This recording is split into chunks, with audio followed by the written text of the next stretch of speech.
కొడాలి నాని అక్కడ ఇక్కడ ఎక్కడికక్కడ ఎత్తిన తలకి రాత పెడతా అలియాస్ కొడాలి వెంకటేశ్వర.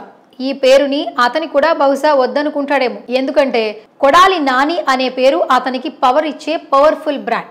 ఈ పేరుతోనే ఆంధ్ర రాజకీయాల్లో మాటలతో అగ్గిరాజేసే ఒక ఫైర్. ఒక చిన్న మాట మాట్లాడినా చంద్రబాబు నిన్ను నీ కొడుకునే రోడ్డు మీద నిలబెట్టి అమ్మ నా బూతులు తిడతా. ప్రత్యర్థులను తన స్పీచ్లతో తీవ్రమైన పదజాలంతో నిద్ర పట్టనివ్వకుండా చేసే గుడివాడ మొనగాడు. గాయపరిచి ఆ వృద్ధ సింహాన్ని చంపినటువంటి ఈ 420 ఈ నీచుడు చంద్రబాబు నాయుడు. గుడివాడలో ప్రత్యర్థులు ఏ చిన్న మీటింగ్ పెట్టినా తన కనుసైగతో ముచ్చమటలు పట్టిస్తాడు. పులి మేకతోలు కప్పుకున్నట్టు మీ ఓట్లోనే తండుకుంటానికి నటిస్తున్నాడు, యాక్షన్ చేస్తున్నాడు బాబు. ప్రత్యర్థి పార్టీ వారు కొడాలి నాని గతాన్ని గుర్తు చేస్తూ లారీ క్లీనర్ అంటూ హేళన చేసేవారు.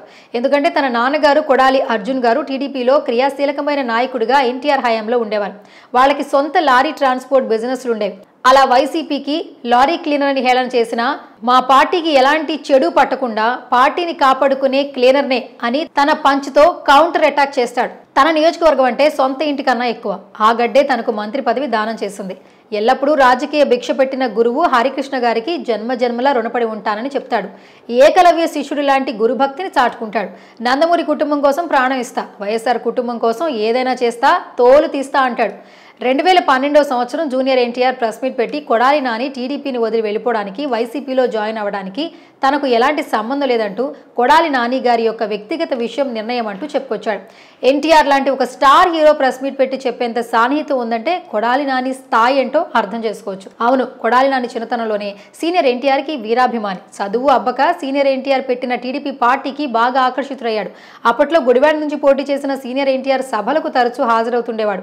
అలా దగ్గరి బంధువుల ద్వారా హరికృష్ణ పరిచయం అవ్వడం, ఆ పరిచయం కాస్త గురుశిక్షల బంధంగా మారటం, జూనియర్ ఎన్టీఆర్ కూడా మంచి ప్రాణ స్నేహితుడయ్యాడు.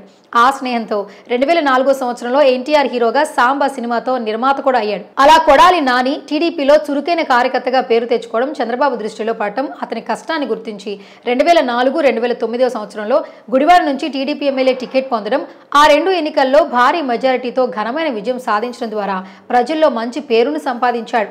ఆ తరువాత వివిధ రాజకీయాల విభేదాల కారణంగా చంద్రబాబును విమర్శించి 2012లో తెలుగుదేశం పార్టీ నుంచి బయటకు వచ్చాడు.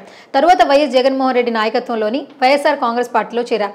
2014 శాసనసభ ఎన్నికలలో కృష్ణా జిల్లాలో తెలుగుదేశం పార్టీ అభిమానం ఎక్కువగా ఉన్న సమయంలో కూడా అతను గుడివాడ శాసనసభ నియోజకవర్గం నుంచి గెలుపొందాడు. 2019 ఆంధ్రప్రదేశ్ శాసనసభ ఎన్నికల్లో అతను గుడివాడ నియోజకవర్గం నుంచి పోటీ చేసి తెలుగుదేశం పార్టీ అభ్యర్థి దేవినేని అవినాష్ పై 19,478 ఓట్ల మెజార్టీతో గెలుపొందాడు. అలా 4 సార్లు గుడివాడ నియోజకవర్గానికి ఎదురులేని కంచు కోటని స్థాపించుకున్నాడు. వైసీపీలో క్రియాశీలకమైన పాత్ర పోషించాడు.